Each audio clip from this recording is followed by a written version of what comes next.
hey guys, we're going to do this video podcast a little differently than normal. Usually it's me interviewing somebody about nutrition and lifestyle, or me giving a presentation on that. Today, my wife and I, Angel, my beautiful wife, if you haven't seen or met her yet, who is about 6 months pregnant right now. Seven months pregnant with our fourth child. We are actually celebrating our 6th anniversary on March 7th. So we thought it would be a great idea to do a video podcast where we talk about what we've learned, our journey, and what we've learned over 6 years of being married and close to 7 years of knowing each other. Right? Right. That's right. So you guys are in for a treat. We're going to talk a little bit about how we met. We're going to talk about differences in our personality and challenges that we've had, right? So like, areas that we disagree on and how we've learned how to adapt and grow and love each other through our differences, right? That's right. Let's start by talking about how we met. We met, actually, believe it or not. It's not like the most romantic story everybody wants, but we actually met online on Christian Mingle, right? Yeah. And why don't you share your end of it? I'll share mine. I had taken a year off of dating prior to getting on the website. I had hit a point in my life where I had hit a brokenness, and I just wanted to refigure out who God made me apart from anybody else and just really dive into who God says I am. So I took that time out, and then when I was ready to kind of dabble with the idea of dating and that whole scene, I thought it'd be fun to just give dating a try again, to experiment and see. And I kind of wanted attention from a guy again. It's kind of hard when you don't date, you don't get any attention, right? So we were in our early 30s. Yeah, and I did want to find my husband, and I did want to settle down, but at the same time, I was kind of at a point in my life where I'd surrendered that desire, and I was just going to see what doors God opened up. Yep. Yeah, we were in our early 30s, and so for my 20s, I was going through school. I was in college for 9 years, getting all my degrees and everything, and then I graduated when I was just about 27, and then I started my clinic, and it was in late 2008, early 2009. I couldn't get a business loan. I opened it on credit cards. I lived in my clinic. That's a whole nother story for another time, but I really spent my 20s just working around the clock between school. I worked all the way through school, 2 jobs all the way through school, and then starting my clinic, starting my business. And so by the time I hit 30, I was kind of like, I had hit a certain level of success, had a little bit more financial freedom at that point. And I was like, okay, I probably should look at like, what's next? And kind of idea. Yeah, I would really like to get a partner. I had kind of drowned out the loneliness by being super busy. And so I was like, okay, now, I would really like to find a partner. And, I'm shy, I'm introverted. A lot of people don't know that about me. And, I really didn't know where was I going to meet somebody. I'm not the kind of person that just approaches a woman, that I don't know in a gym or something like that. And so I went online and did online dating for a period of time. And, I had a 3-date rule where and this to me was a way of honoring women was, if I didn't feel like this was somebody that was either really interested in me or I wasn't really interested in them, or that just wasn't the right chemistry, or somebody that I couldn't see myself being married to, then I wasn't going to pursue it past 3 dates.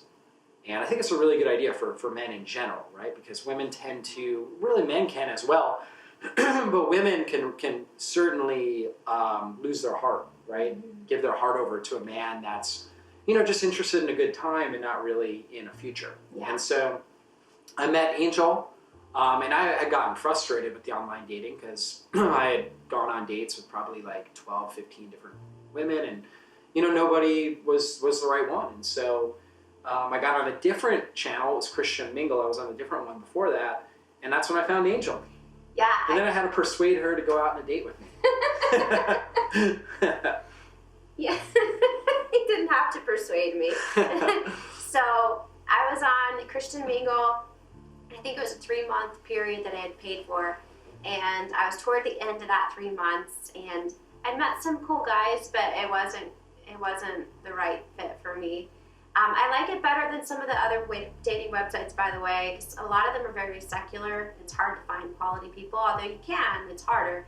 And there's another Christian one out there that is big, that they select people for you. The Christian Mingle I liked because you get to use your own discernment and read people's profiles and decide for yourself what feels right based on what you know. So yeah, David reached out to me, and I thought we hit it off nice.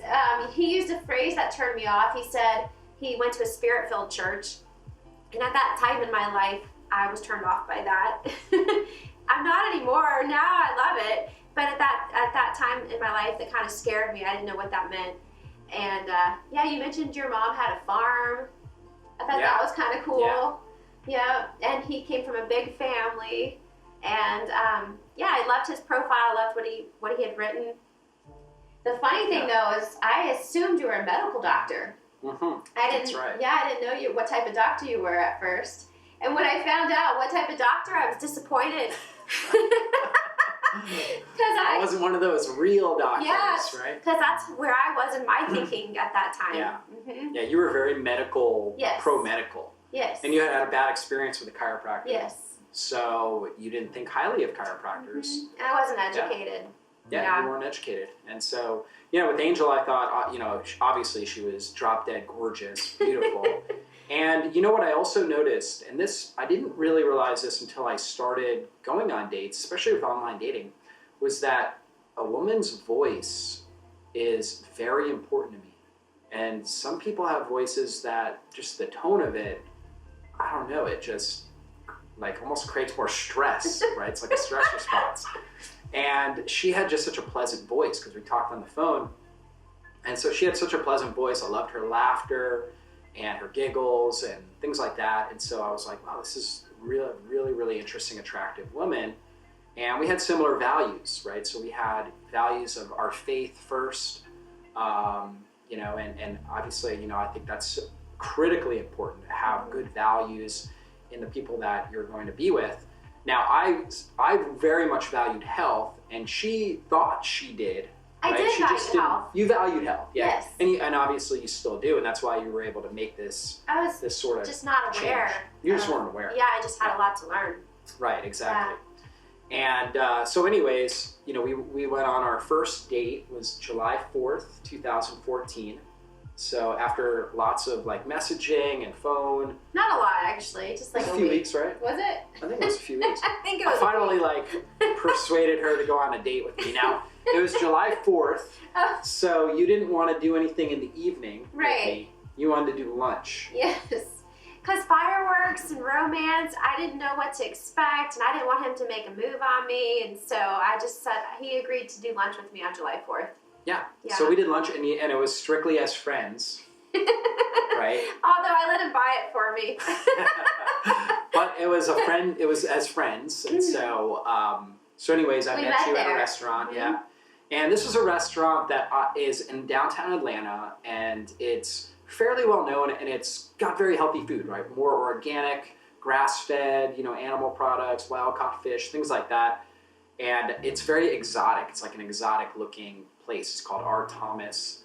And anyways, this is your first time there. Yes. And it's your first time and you're not used to this, it takes you back a little bit, right? It's a little surprising of a place. And I was telling you about, I was saying things like, yeah, I'm going to get this. This has grass-fed beef. She didn't understand that term. I mean, you thought all beef were grass-fed, right? Yes. So I had no idea what he was talking about. Yes. So my listeners know there's a difference between grain-fed and grass-fed, and we want the grass-fed beef because of better fatty acid ratios, more nutrients, things like that. So, we'll get in a little nutrition here, guys. We'll get a little bit for you. But you weren't aware of that, and so I was starting to tell you about that. Not for long, though. Don't worry. He didn't bore me on our first date. Yeah. It was just for a couple minutes. That's right. That's right. Yeah. Yeah. And how was that first date for you? So the first thing I felt was when David first saw me, he gave me a hug, but it didn't feel like an inappropriate hug. It wasn't I didn't feel like a trophy.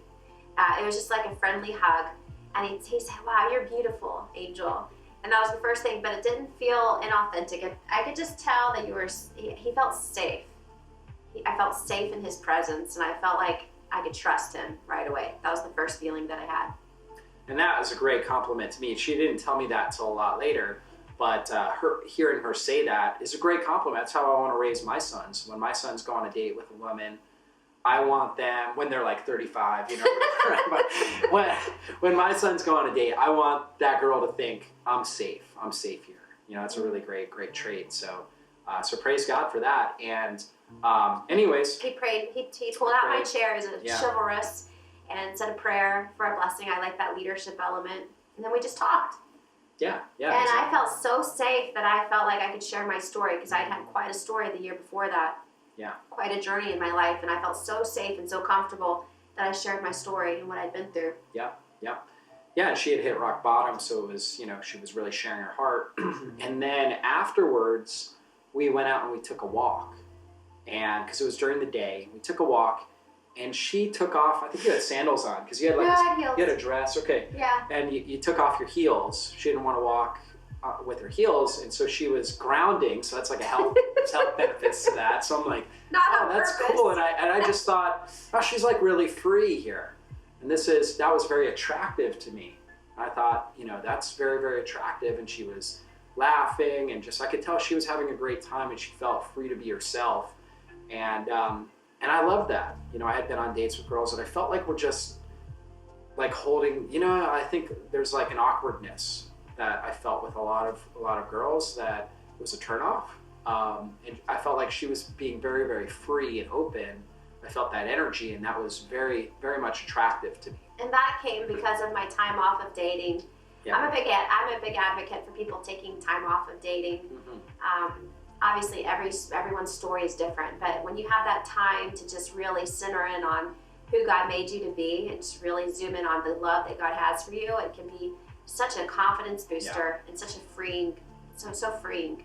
Yeah, absolutely. And so, anyways, we got to the third date, and and I was praying, and the words that God gave me, and God's only given me words. It's not like I hear God's words, every day. Maybe once a year that I hear, words from God, and the words He gave me were, "She's my best." And so I knew that this is the right person for me to pursue. And I knew that there were issues, and there were going to be issues there. I mean, we were obviously, in the early stages, you get all the goosebumps, right? And it's easy to overlook weaknesses that people have, right? I was kind of aware of it, but I was also love struck. So, at the same time, but I knew it was going to be a journey. And I think anybody getting into a relationship, if you're not thinking that, then you are just naive. Right. And so, and those words that God gave me were powerful because God gave you those words about yourself. Right. I thought He was kidding at first, and I didn't know how to take it when he actually told me that. No, you told me after I told you my story. Yeah. That's right. And I thought you were kidding at first or making fun of me. Mm-hmm. I didn't know what to think of it. When I was in my rock bottom phase, the year prior to that. Right when I had, just from the worldly perspective, I had nothing to offer, God gave me this word that you're my best. And so, and not in an arrogant way, not in a way that's, I think that God would say that over all of His children. And right during that time when I had nothing to offer, right, from a worldly perspective, that's when God told me I was His best. And so for David to have God share that word with him was I didn't believe Him at first. Yeah, exactly. It's hard to believe, but those are the words that God gave me. God's always given me words that are like 3 words. It's a sentence that's 3 words. Like when I was starting my business, He told me, so early on in my life, my early 20s, He'd give me a word. I had a broken ankle. I had all these I had certain challenges that were going on, and He gave me a word that was get up and walk. It was very unique because I had a broken ankle at the time, right? So it was, 3 words, get up, walk. Get up and walk. Well, I guess 4 words. And then when I was starting my business and I couldn't get a loan, He gave me a word that was keep walking, right? And so it's these very short, powerful sentences. And again, it's not like an audible voice. It's more of just a pressing on my heart. And yeah, and that was the pressing that God gave me on my heart, that she's my best. And you know what that meant for me was, she's my best for you. Like, this is my best. You're not going to find better than this, so it's your fault if you if you don't move on here. And so, anyways, you know, we started dating, and we were 32, and you know, within several weeks, I knew, you know, I wanted to pursue her hand in marriage, and I had to get 5 blessings, because I had to get your birth father, but you were really raised by your mom, who was a single mom, but then eventually remarried, so she had a stepfather, right? When she remarried, your mom remarried when you were 13, and so she had a stepfather, a birth father. She had a grandfather that was like a father figure to her, right? Her mom's father. And then she also had like an adopted grandfather, this adopted couple that really, you know, influenced her life a lot. So I had to get a blessing from them. And then also your uncle jumped in there too, right? So like he was protective of Angel as well. So anyways, I had to go about getting 5 blessings in that process. I wanted the old fashioned. I wanted to know, because I've just made mistakes along my journey, and I was a little bit nervous about taking the plunge and trusting myself in this big of a commitment. And so it's really nice. And I just like the old fashioned aspect of getting your father's blessing. Not that you need it when you're in your 30s, but I just liked it. I liked that idea. So I wanted David to do that. He wasn't forcing that on me. Yeah, and I think it's the right thing to do for the man. Again, it's this idea of chivalry and honor, and it displays honor to the people who have influenced, you know, your girlfriend. In this case, it was my girlfriend's life. It displays honor. In fact, your birth father, who really hadn't been a part of your life until, you know, later on as you were an adult, he was in tears when I asked him, because he didn't even feel like he was worthy of, you know, me asking for his blessing, right? So he was even in tears about it. I think everybody else just really felt honored, and you know, and obviously your family really liked me, right? Which is a great thing too.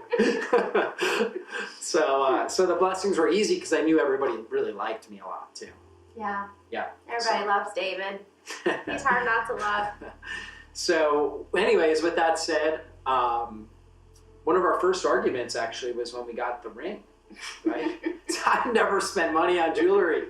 I've never bought jewelry in my life, and we went to you know, a jeweler, right, to look at rings. And Angel really didn't have any money. She didn't grow up with money, and she didn't have money at the time. And our parent, you know, like neither of our parents have any money. So I was going to pay. If I had money, I was going to pay for the merit for our wedding, right? I was going to pay for the ring, right? All these different things.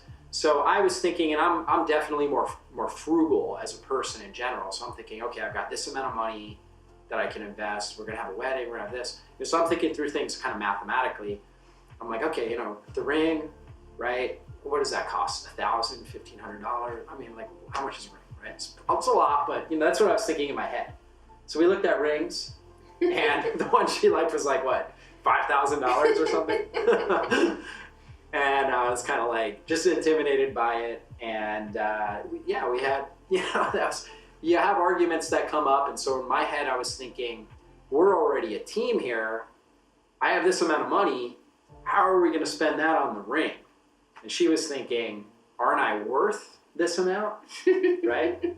So that was like our first real argument. Yeah. And, but anyways, I think we settled in the middle there. I think we were in the middle there as far as how much was spent on the ring. And, so I ended up proposing, November 2nd. So we met July 4th. We proposed November 2nd. This is 2014. And, then we got married March 7th, 2015. So that's when we got married. And we had a pretty big wedding at a church that we were attending at the time. And a pastor that I had been pastored by for, I guess, at that point, like seven years or so. And so that was really great. We had a great party there, and then we had a great honeymoon in Mexico. So we enjoyed all of that, and that was a lot of fun. And then we got back home, and real life set in. And so, we had certain challenges because we have our personalities are just a lot different. And we were so independent because we were in our 30s. We were 33 at the time we got married, super independent. And so we were just used to our own thing. I was an entrepreneur. I was used to, working very long hours. I didn't need much recreational activity. I worked a lot. And I realized, hey, I need family time here too, but I just didn't realize how much time would be necessary to devote to that. And that was a real big shock for me. Yeah. Yeah. And when we were dating, I saw one side where he would stay up late, right? Because I'm usually early to bed, early to rise. So when you were pursuing me in a dating relationship, I saw a different side of you. Right, I was just sleep deprived because I was staying up late and I was still getting up early. So then when we got home and we were married and after our honeymoon, I was insecure because I was afraid, oh no, now he's going to stop pursuing me. Now I'm not worth it anymore. Now he's caught me. So I was insecure about that at first. Yeah. So that caused some conflict. Yeah, for sure. And yeah, so that was definitely a big issue. Work was looked at, like what I was doing for a living, even though it was providing for us as a family, it was almost looked at as like competing with her needs.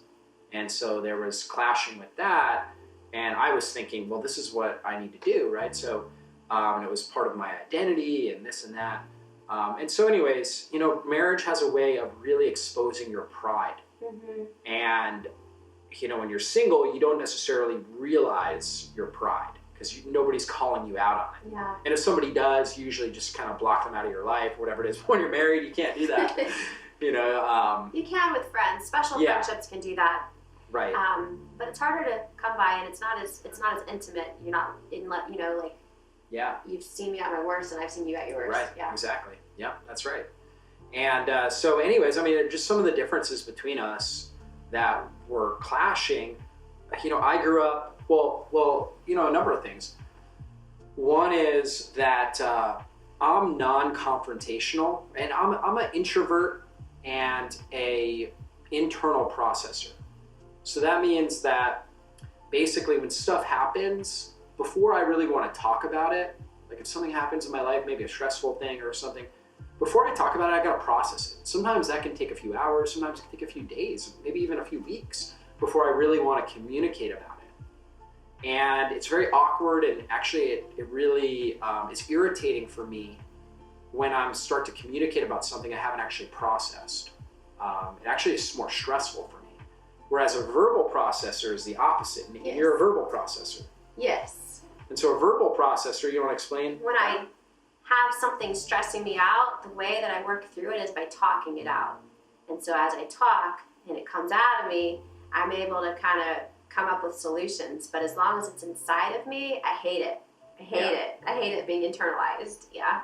Yeah, exactly. So she will verbally process. She sort of, early in our relationship, of course, she's verbally processing things she's frustrated about and stuff like that. And for me, again, you always think through the lens that you live your life in, right? So because I'm an internal processor, I'm thinking she's already taken time to process this, and if she's confronting me about something she's frustrated about, or if she's talking about something she's frustrated about, it is a big deal. Like for me, it's very rare that I'm ever talking about something I'm upset about, right? It's very, very rare. It's something that I've processed, and I put it out there, and it's for like the limited amount of time, right? Because I'm just somebody that I don't want to speak that energy, and it's also part of being an internal processor and an introvert.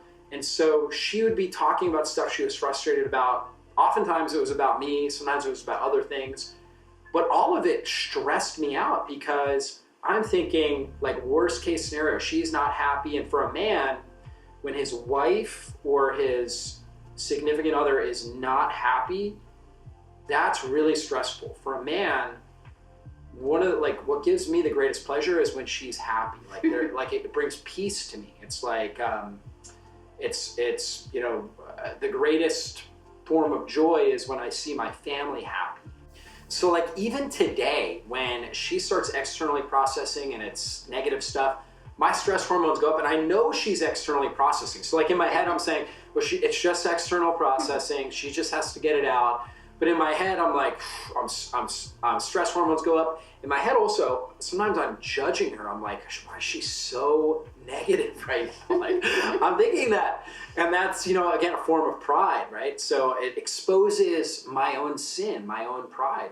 Because a lot of times I'm thinking, why can't she just get over whatever it is she's getting over, And then she gets frustrated with me at times because I don't communicate. Like a lot of times, I will just want to be quiet. Yeah. And you'll be like, what do you think about this? And I'm like, that drives me crazy. I don't know. I think it's fine. Or else just say very, very short sentences. Yeah, it's fine. I don't really care. It's totally fine. And it's kind of a way of like, leave me alone. It feels like it's dismissive. I need to process. Yeah. Which it is, right? Because it's like, I don't want to talk about it. If I talk about it, then I'm going to get more stressed out. You're actually going to suck my energy out of me if you make me talk about it. So please don't make me talk about this. Whereas for me, if I don't talk about things, I get stressed out. I'm the exact opposite. So for me, talking things through, whether I'm upset at you or someone else, getting it out, either us talking it through or me telling you about the other situation with someone else and I can get it out of me, putting it off is the worst. Yeah, putting it off. Relational tension is to me the highest stressor in my life whenever there's relational tension. Yeah, so we're the opposite in that. And again, you always think the way that you naturally communicate. So you think if somebody's holding something in, it's because it's actually causing more stress and more burden on them. But if they're an internal processor, then it's actually helping them resolve the issue, keeping their stress levels down, and then, it'll marinate in their mind until they, deal with it, right? And then they'll start communicating about it. So I think a lot of couples in marriage struggle with some of the things that we're talking about or things that we'll talk about in a moment. And it's so enlightening when you have this realization and you start to understand how we're wired, how you're wired and how your partner is wired. It's so enlightening. Yeah. I mean, it's so helpful. And it really stops arguments. It does. We can make a joke out of it. Yeah, exactly. Like an annoyed joke, but we can even tease about it now. Right, exactly. I mean, I think that's what's so important about it. And, if we do have a tiff, it's like 10 minutes later, we're like, oh, well, that's because, and we're explaining why we had a disagreement because of the way that we communicate differently. We're also different in our love languages and our needs as far as that goes, and then as far as our temperaments go. Yes, because if you know the 5 love languages, it's time spent, gifts, words of affirmation, acts of service, and physical touch. And so my top 2, I guess my top 3 that I'm strong in are acts of service, physical touch, and words of affirmation. And you're also a physical touch, so it's really helpful for us because we like to be cozy. Yeah, we're cuddly and stuff like that. That's a really easy one for us. Except for when I'm mad. Yeah. And you're also a words of affirmation. Not as much as you. But you're not acts of service, and No. I'm not at all. Like my weakest areas are gifts and time spent. The time spent's my biggest. And that's your biggest. Yeah. And so time spent doesn't just mean spending time. It means giving me attention while we're spending time. It means when I talk, you look at me. Yeah, exactly. I'll be looking at my phone or doing something. That doesn't count. Yeah. I'm multitasking, and then I'll be like, yeah, you're right. And I can repeat back to her everything she just said to me. She'll be like, what did I say? And I'll repeat it back word for word. She'll be like, oh, well, I don't feel heard, right? Yeah. Still, she doesn't feel heard because she needs that attention. Yeah. Yeah. And so I think that's also important. I think that's common in marriages as well. And when we were single, and really it still happens now, but it was a bother for you, especially early in our marriage, we would be eating dinner together, and then I would get up and I would start cleaning dishes. And I thought, well, I'm serving, I'm getting the dishes done. This is a task. I'm very task-oriented. He eats a lot faster than I do. Yeah, and I'm a task-oriented person, so I'm like, oh, that's a task that needs to be done. I need to do it. And that gives me gratification, getting tasks done. And so he thought he was loving me by doing that. And I was hurt by him doing that. Yeah, exactly. Yeah, I felt like, what? I'm not worthy of your time and your attention? You can't just sit here and talk to me? What the heck? Like, I felt unloved. And he thought he was loving me. And so we think that this can be common in marriages where we just misunderstand and we think other people think like we do when they don't necessarily. And so learning how you're wired is so helpful for relationships. Yeah, that's right. Because like serving, or like if I see a task that needs to be done, right, that maybe she hasn't done that I could do, I do it. And, this is a way that serving comes easy for me, whereas time spent, definitely harder. Whereas but obviously, for me, I'm not task-oriented naturally the way God's wired me. I've learned how to be, but that's not my innate way God's made me. And so I could just sit here and talk to someone forever and not do anything and not feel guilty about it because that's not my priority. Yeah, exactly. Yeah, whereas for me, I have conversations with people typically while I'm doing other things. Like my best friend, he comes over, we work out together. So we're talking while we're getting our exercise in. So we're being productive, and things like that. So yeah, it's really been a lot that we've had to learn about each other. And you're also very confrontational. I'm non-confrontational. So if there's things that she's doing that are annoying to me, I just think, that's annoying, but then it just goes out of my brain. You won't say anything unless it's a big deal. Yeah, and it's got to be a really big deal. Whereas if I do something, if I breathe the wrong way or whatever it is, she's like, she's confronting me about it, and she's doing it because this is how she's wired. Like if she sees something that's... I just talk. Yeah, exactly. You talk. And then for me, I'm processing it like, oh my gosh, this must be a huge deal. And then in my mind, if it doesn't add up, if I'm like, whereas to why me, is she making a big deal out of this? And I just think, she's being dramatic and this is crazy and stuff like that. So. Whereas to me, it's no big deal. I'm just telling you, hey, this annoys me. Right. Like, there's no big deal to it in my head. Yeah. Yeah. Exactly. And so again, I think a lot of couples struggle with these types of things. And then the other thing I wanted to mention is the temperament test. Right. That's been helpful. Now, we didn't take that till a year ago. Mm-hmm. So, but I think we were already in the process of learning about what that meant, but taking the test for me really helps put things in a tangible way of understanding. There's a book called I Said This, You Heard That. It's written by a counselor that's been in the profession a really long time. And she wrote a temperament test, and she has a theory that there's 4 temperaments. Let's see, caloric, phlegmatic, I don't know how to, I just know the colors. Just go with the colors. I'll go with the colors. Yeah. But there's yellow, red, blue, and green. And you take this test, and it really, I felt, was spot on. And learning how, because personalities and gifts and passions can kind of fluctuate depending on the season of life you're in.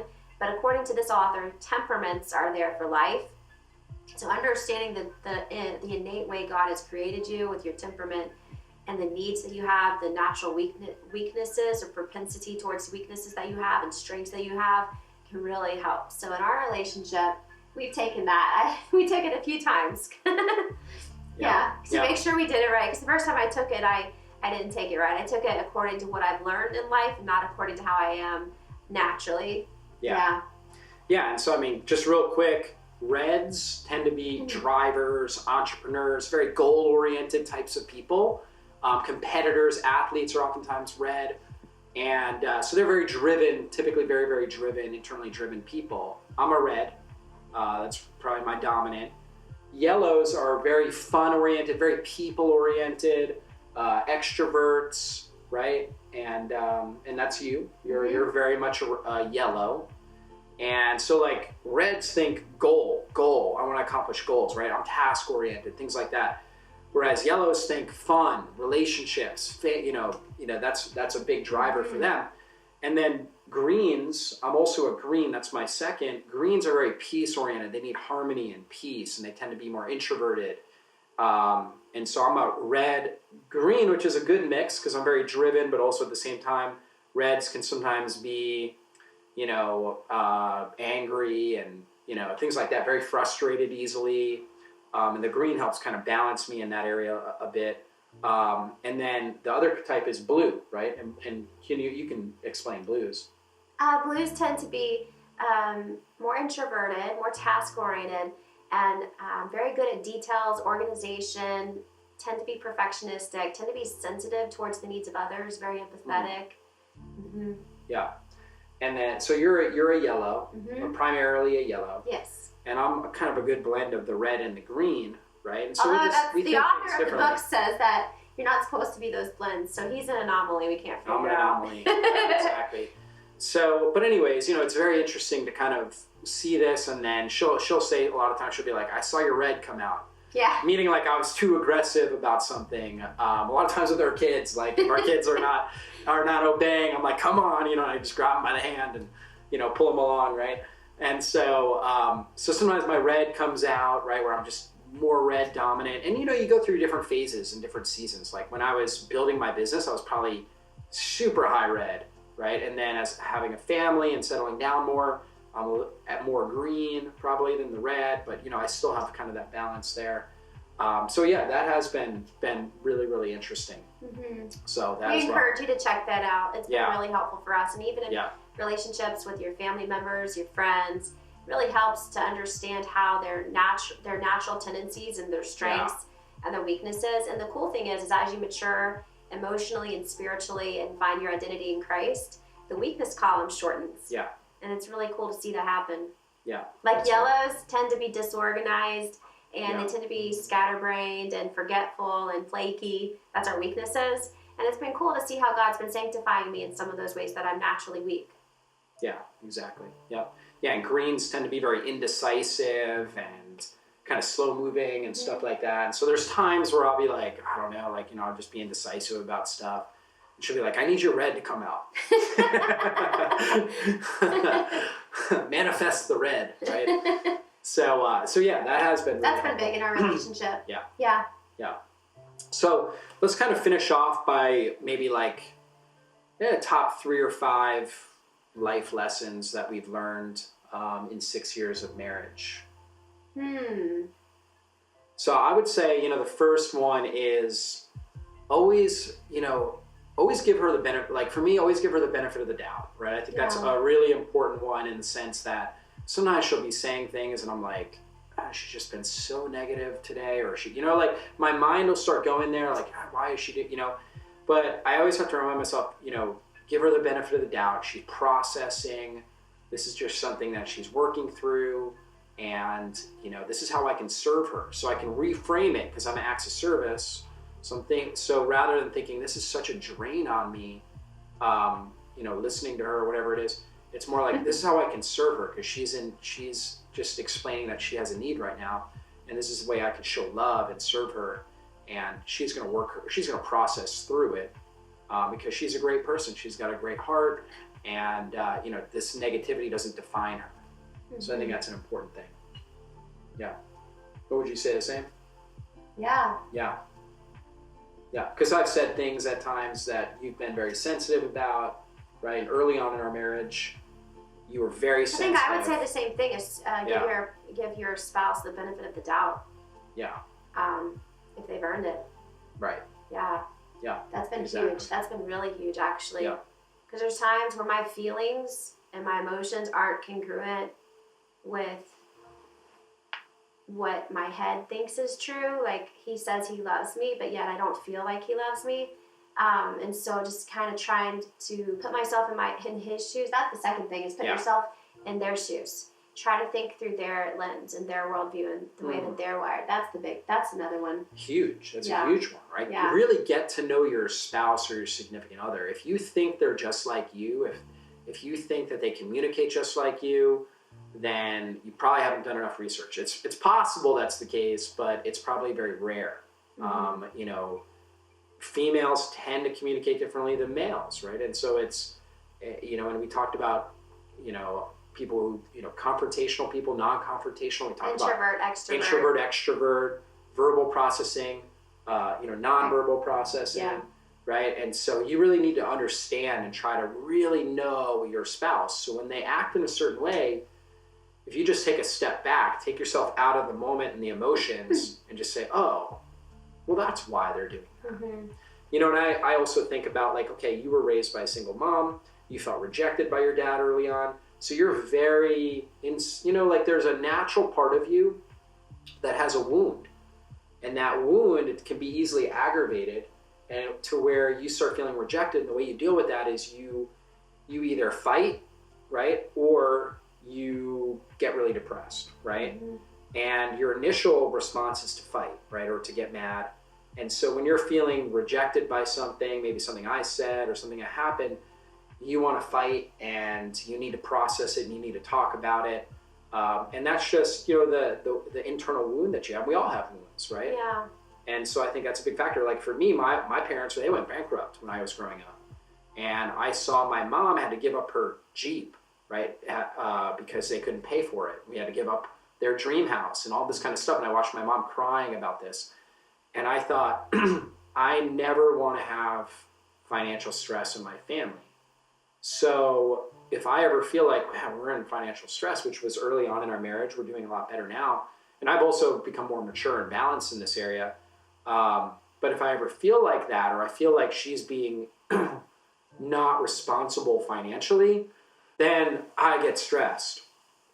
And so that's a weak area for me that I've got to balance, right? And so over time in our marriage, we've been able to communicate about these kinds of things enough to where, I'll say, you know what, I shouldn't have acted like that. I was just that was kind of the immature me, right? That came out. That was the wounded me that came out. And she'll say the same thing. This is the wounded little girl that came out. So, the ugly side of us is actually a defense mechanism. It's trying to protect us from wounds that we've experienced early in life. And we need to know that about ourselves, and we need to know it about our spouse.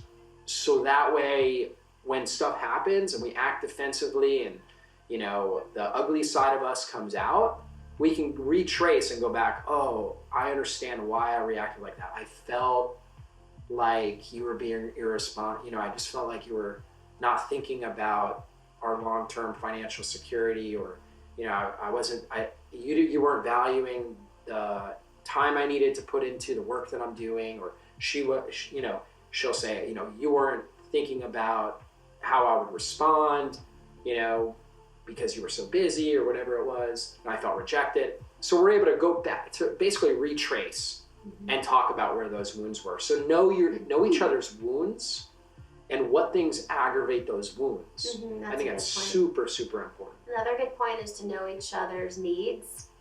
So, because some of our arguing has been, because I have the need for fun, and that might sound shallow on the surface, but it's not. It's how God made me, and there's nothing to be ashamed of about that. I love vacation. And it's one of the reasons why I married you. Yeah. It's something that makes you beautiful is your love and desire for fun, which is not a strong desire for me. Yeah. But it's something that helps balance me, and it's something I love about you. But at the same time, it can also be something that irritates me about you. But he knows that about me now. So at first we'd get into arguments, for instance, because I want to have vacation and I want to spend money on it, and that's a value of mine, and it's important to me to have those times away where you're just enjoying life. And so that's one example, is he understands now that that's a value of mine. So we compromise. That's right. I always want to spend more money, and he always wants me to be conservative. So we usually compromise and talk that through. But now he respects that aspect of me. That's a need that I have. Yeah. And similarly, a need that you have is to feel that, like he was saying, that financial security. And so when there's goals that I have, I've learned to not push, and to also not say a bunch at one time, because that makes him feel that wound comes back. Yeah. So I think knowing each other's wounds, but also knowing each other's needs. Yeah, I think that's so important. And not judging. Yeah, exactly. Because we're just different. Yeah, and I think judgment is so natural to humanity. It naturally comes up in our mind when we start, talking, communicating, we disagree with people, we disagree with our spouse. Saying non-judgment is very important, but realize that you will judge. But then also realize that that's part of your sin nature. So when that happens, it's really God's trying to reveal to us our own sin and our own pride. So in our head, we're thinking, this person's crazy, or this person, or like they're so wrong about this. Yeah. And we're getting upset. We're like, I'm not feeling, my needs are not being met. And we have, all of these different emotions that are coming up that are getting us upset and justifying our anger. But in that moment, what God's actually trying to do is reveal to us our own sin nature, our own depravity, our own need for Christ and the redemption that he brings. And, and then once we realize that, we realize, wow, right? This is an opportunity for me to die to myself Yeah. and show that agape, that, all-encompassing love, that unconditional love to my spouse, to my significant other, to, family members, or whatever it is. And so always just remember, it's going to happen. You're gonna feel like, you're gonna feel judgmental to other people, not even just your spouse. You're gonna have the pride. Just try your best not to feed it, right? Try your best to have an awareness to catch it. Do your best to stop it. It's got momentum, right? In the moment, it'll have momentum, and it's a lot of motion behind it. Try your best to try to hit the brakes on it, right? Decelerate it, and then turn it around and go back the other way, right? And really offer yourself as a living sacrifice in that moment. What is that quote that you heard from Andy Stanley? Do you remember that quote, David? It was really good. It's about apologizing. It reminded me. Right, yeah, I don't remember it. It's probably on the spot. Sorry. I don't know, but... it was pretty much when you're in a moment of a heated argument, then you, to take ownership. Oh, right. Do you remember? This is what you say. Yeah. You say, so I gotta tell you, I'm really frustrated or I'm really mad right now because I'm not getting my way. And so when you say something like that... How can you say mad if someone says that? Exactly. That's a cute little thing that we like that he had said. Yeah, that's cute. Yeah. It helps when you have one of you is quick to apologize in the relationship. I know David's always the one that's quick to, I guess that's the green in him, but he's always the one to, usually the one to apologize first, and usually that humbles me and then I apologize. But that's something I want to grow in is to be quick to forgive and to be quick to apologize. So that's something that is really helpful. As Christians, I think that's part of our journey, is to be known by our love, and part of loving is forgiving. Think about the mission of Jesus, and he said, Father, forgive them, for they know not what they are doing. So being a believer and a follower of Christ, a huge aspect of that is forgiving. Yeah, so true. And, I say all this stuff, and I'm definitely not perfect. I have a lot of issues, and it takes me a lot longer at times to come to forgiveness than others, and my pride definitely jumps out. But, just having the awareness of all of this, everything that we talked about, it's life-changing. Yeah, it really is. It took two people who were, really broken people who had, a lot of just junk that we brought into our marriage, and it's been able to create a wonderful, amazing marriage that we've grown in. Like, I'm more in love right now after 6 years, and I know her better. And, I just think that this is really what a godly, Christ-centered marriage is like, is that we just grow together through all these things. And it really starts with the awareness of all the things that we talked about.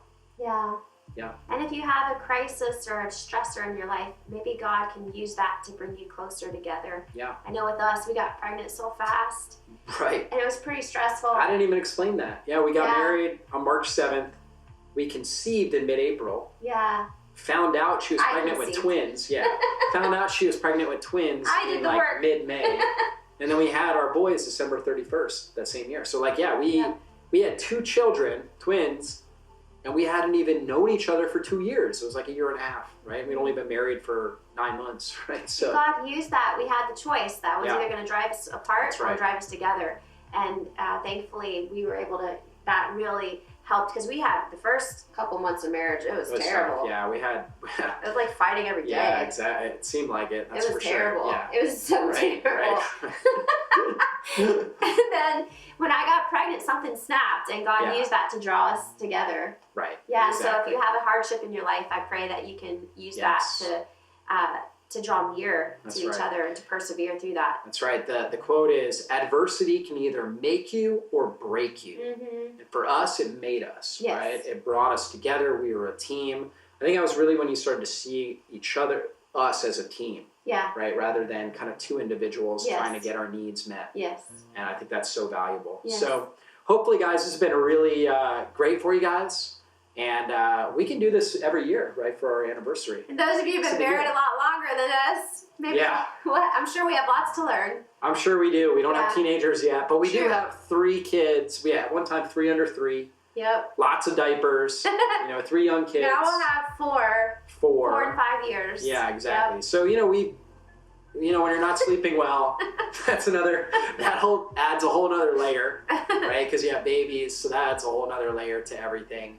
But, I would just tell you guys, if we can do it, you can do it. Yeah. Okay? And you can do it because Christ can do it through you. So, if you just surrender your life to him and on a daily basis, then, I believe that your marriage will flourish, and I believe your life will flourish as well, and that, he's got great and amazing things in store for you.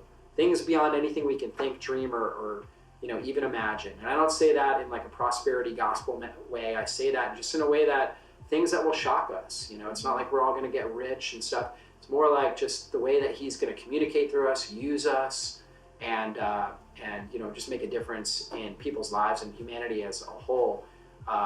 Will at the end of our lives, we'll look back and say, wow, that was a life worth lived. That was a great life. Beautifully said. All right, give this a thumbs up. Make sure you subscribe and hit that little bell if you want to be notified when future videos come out. All right, guys, be blessed. We'll see you in a future video or podcast. God bless.